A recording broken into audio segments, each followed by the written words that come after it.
Let's go.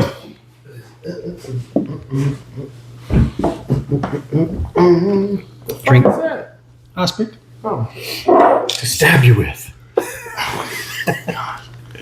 Dude, I had when I first joined the Marine Corps, I had a guy, you know what a scribe is? You know, metal scribed, to mark on metal. Walked in, he grabbed my arm. He was a corporal. I was POC, Lance Corporal. He's like, "Do you trust me?" I said, No, really. Not really. And he goes, Oh, Jesus. stabbed him like 10 times, but this far. So I just had blood all over my arm. Good Lord.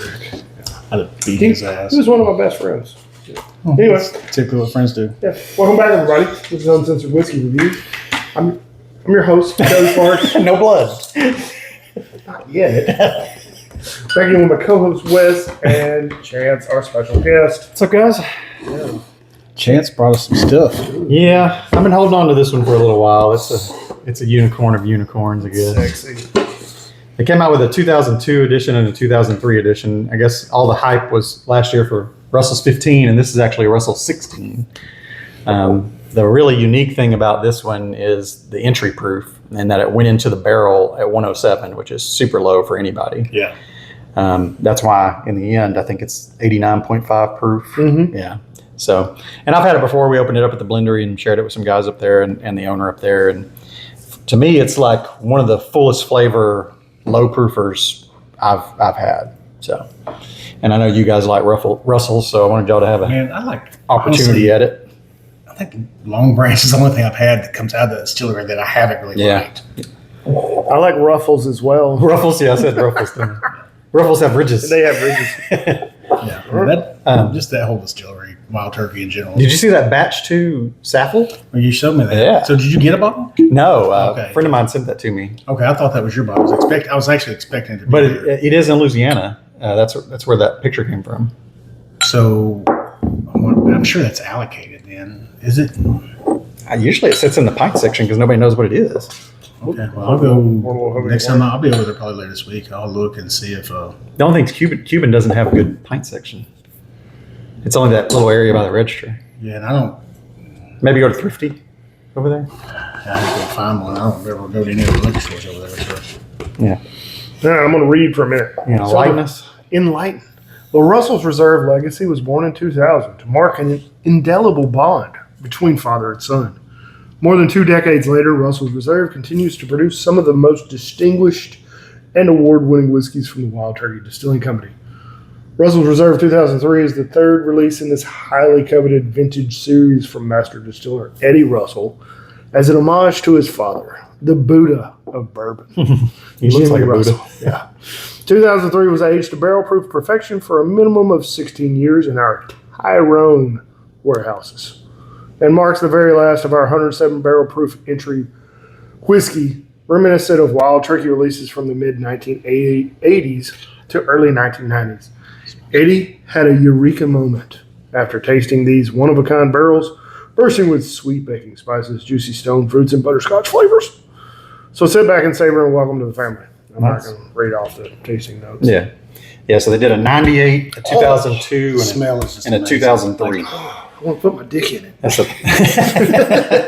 Please don't. Look, dick in a box. Hold on. So when I was also in the Marine Corps, there's not the Marine Corps, sorry. Here we go. All right, my good friend Otis Honeycutt, who lives in, by God, Tatum, Texas. Close. From Tatum, Texas. Never met him in my life. We moved. We both joined the Marine Corps. Ended up becoming roommates. He's from Tatum. I was from Spring Hill. How the fuck does that even Yeah. happen? What are the don't odds? know. Well, when we were onboarding at the Beaufort, South Carolina, the staff sergeant who was assigning rooms, he literally asked, he's like, "Who likes all that rebel flag bullshit?" And I was like, "I like rebel flags." He was like, "All right, you're with Honeycutt and Dalton." So my roommates were Otis Honeycutt and Leroy Dalton. Good Lord. There was no less than 13 Confederate different size flags in this 3-man, 20 by 20 barracks room. And how many times did y'all get the steers and queers? All the time. But anyway, so why did I start this story? Fuck. My attention span is shit. I don't know why you started the story. Anyway. All right. Oh, dick in a box. Dick in a box. Dick in a box. So we're fucking squirrels. I had to give some backstory. At least they came back. Yeah, right. So one day, Otis, we're cleaning up the whole shop, right? Otis takes this cardboard box, literally cuts a hole. Mind you, this is like circa 1999, 2000. Way before SNL ever came out with Dick in a Box.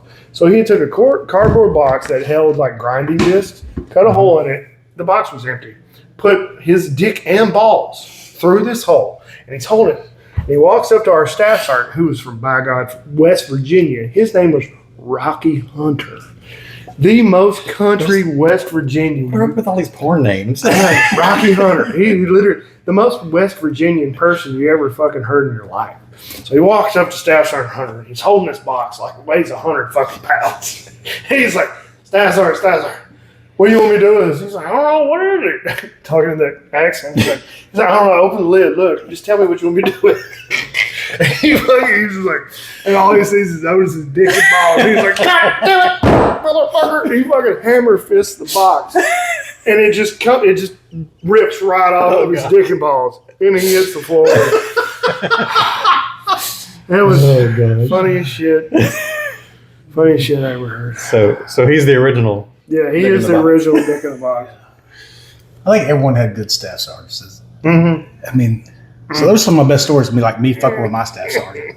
That's so good. I think I told you about mine. I didn't even taste it yet. Oh, God. To be that low proof and that good. It's just the flavor is amazing. Yeah. Good God. Yeah. The flavor is amazing. It does not drink or taste like a damn 80-something proof whiskey. Yeah. No. Isn't that crazy? I mean, I'm such a fan of that low barrel entry proof, though, because you get so much flavor out of low proof. Yeah. Well, and that's like, I guess the one thing about like the Michter stuff, because they go into low entry proof. And it always has good flavor. Yeah. So. And their proof even to this day, I think, is low. I think it's like 116. Mm-hmm. Yeah. They're one of the lower ones. Yeah. I mean, their highest proof they ever put out was Russell's Rickhouse. No, our Generations. The Generations. I think this past year's Rickhouse came came out a little bit higher. Generations like 120. I don't think it hit that. Yeah, 119, 120, I think. It's 120. Yeah, the most. So this might still be, because I think this last year's Rickhouse came out with 119. Single Rickhouse B. Mm-hmm. So, but that's the highest they've ever put out. Yeah. I'm just a fan of that style. So good. Yeah, that's one of the ones that I never could find. Yeah, I checked secondary before I came over here because I bought it like, I don't know, 7-8 years ago, and it's just been sitting on the shelf, honestly. No shit. Yeah, but it was you didn't pay $700 for it. Secondary $750 on it today. Yeah. Now I did a trade years ago for it. I think probably still came out pretty good. I think I came out pretty good. Yeah. Yeah. I trade away all my like Weller's and Taylor unless it's barrel proof. Yeah. I don't drink them anymore. I stumbled on barrel proof the other day. Oh, here's how much? 106. Did you see that picture I sent you of Nick's backyard? I don't think so. Those are all barrel proof. Really? Buffalo Trace is in trouble because that's a small store, and he had 80 cases of barrel proof. Jesus Lord.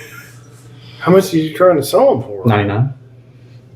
Fuck, I'll take them for that. Yeah. Now, that's retail. Yeah, he's trying to like do bundles and get his store picks going and stuff like that. But I mean, if he's got a good store pick, I don't care. Aubrey and McKinney black tie. Oh. Y'all have had some picks from there. Yeah. Y'all if he's got a good pick, I don't mind. So his 1792 picks are good, and his Maker's Mark picks good for sure. I mean, hell, I'd go and buy 5 or 6 from him and just sit on them. Yeah. Mm-hmm. If he'd sell them like that, give me a deal. Oh, we're gonna taste it today and see. Yeah, so of course I was in Dallas last week. So Tom, my big boss, he likes Old Forester King Ranch, but it's only released in certain states. Texas, Kentucky, and Vegas or California. One yeah, well, he's in North Carolina, South Carolina, one of those where he lives. It's like, I can't get it. And I was like, I can get it. He goes, how much can you get? I said, I can probably get a case. Mm-hmm. Sits on the shelf here. He's like, well, I want a case right now. So I'll just text Mel. It's like, hey, you got this? He goes, well, I don't know if I got it or not. I was like, well, I need a case for my big boss. Like 30 seconds later, he goes, I got a case for you. It's like, I'm going to go spend $600. Like, oh, I'll get this for you. Yeah, it's on the shelf. That I didn't like that price jump on it though. It's $96. Retail on it's like you got a deal because retail on it's like $109 now. Well, no. So Harley's has been charging $96. Yeah. Because I saw it on the shelf the week before. That's the only reason I knew. It's like That's probably what they paid for it. It's like $96.57. Yeah, probably. But the thing is, I went and bought the case. So that should have come up to about $615 with tax and everything. They sold it to you for wholesale. They sold it to me for wholesale prices. Tax, everything, I got out for like $581. Not bad. I was like, yeah, that's like $550, $540. yeah. So I was like, I think they gave me a 10% discount basically. Yeah. They gave it to me at wholesale price because I bought X amount of Case. bottles. Yeah. I'm like, well, fuck, that's what I just need to start doing from now on. Was like, if I get that deal, we just need to go in and buy cases of stuff and split the bottles. If he's interested in old King Ranch, I got both years. I don't have any of them left. I think I kill those things. I love them. Like, they're great. They're not my jam. See, I like them. I don't get the mesquite on it really. Yeah, and see, I do. You do? It tastes completely different to me. Well, they did mesquite a lot better than Wild Turkey did. 100%. It's so much better than what Wild Turkey did. Oh, is that Long Branch? Yeah, it's mesquite charcoal. Yeah. But Fuck Matthew McConaughey. He's not even with it anymore. No, not anymore. That's a special pour. that is amazing. First time I had this was in a bar in Dallas, and after that, I had the 2002 and the 2003, and after that, I was on a mission to find it. So Yeah, that's fantastic.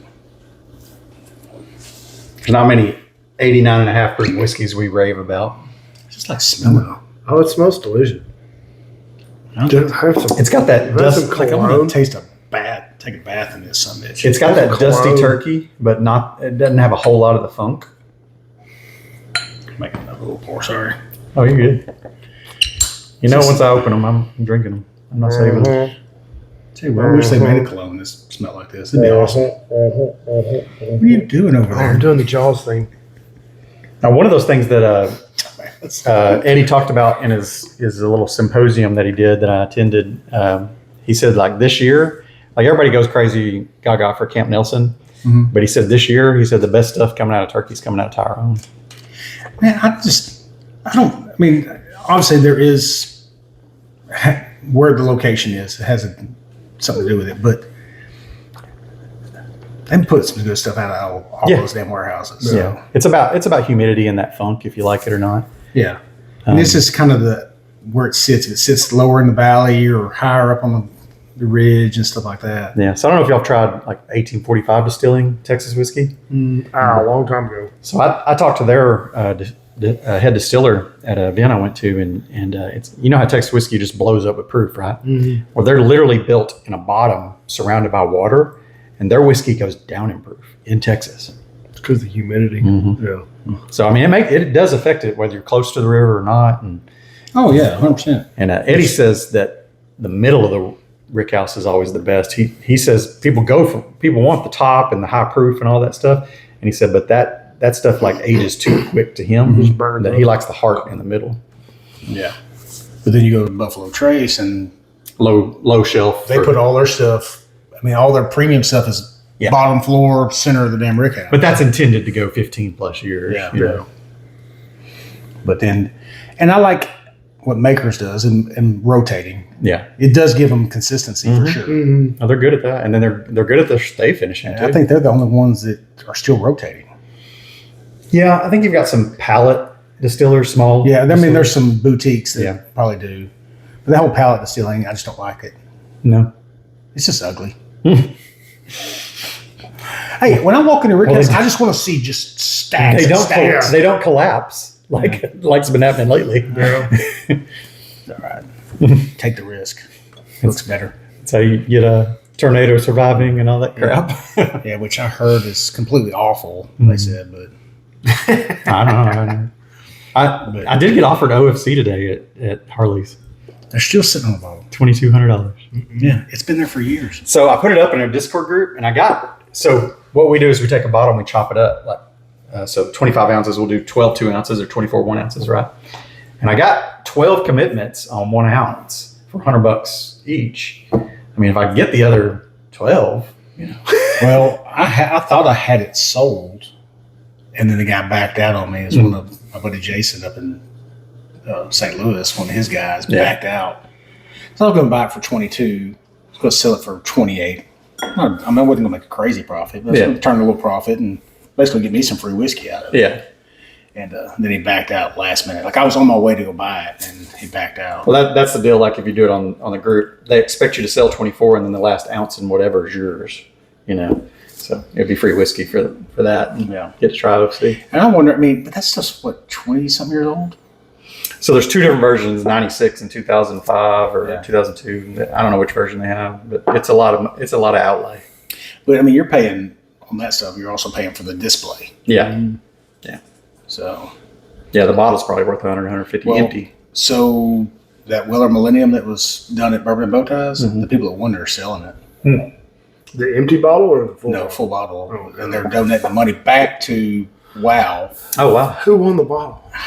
A couple, some old couple. Yeah, it's a picture. And they want $7,000 for it. I'm like, I'm not paying. Because they called me, Judd called me and wanted to know if I won. I was like, no. I'd like to know the name of the people who were. Because they offered it to Judd. It's on Facebook. He turned it down.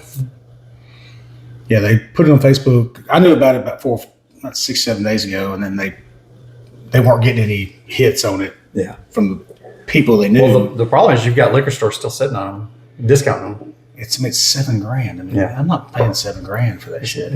No whiskey that you piss out's worth that. I can't do it.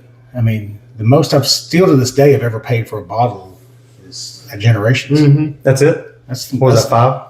Yeah, right at 500. I think it's $5.50 in. That's still the most I've ever paid for a bottle. So I've done a lot more in trade as far as cash. But I paid $700 for a Promise of Hope. I don't know what that is. Rhetoric. Okay. Orphan Barrel. Okay. But I've done like $1,700 and $2,300 worth of trade on a bottle.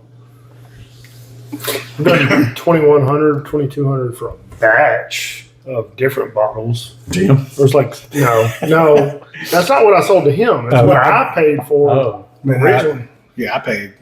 No, I'm from the Patel brothers who own Heritage. They had I bought like 20 or so. Well, that's different than that batch. I'm talking about for an individual bottle. Yeah. Most I've ever paid for an individual bottle was like $5.50. Me too.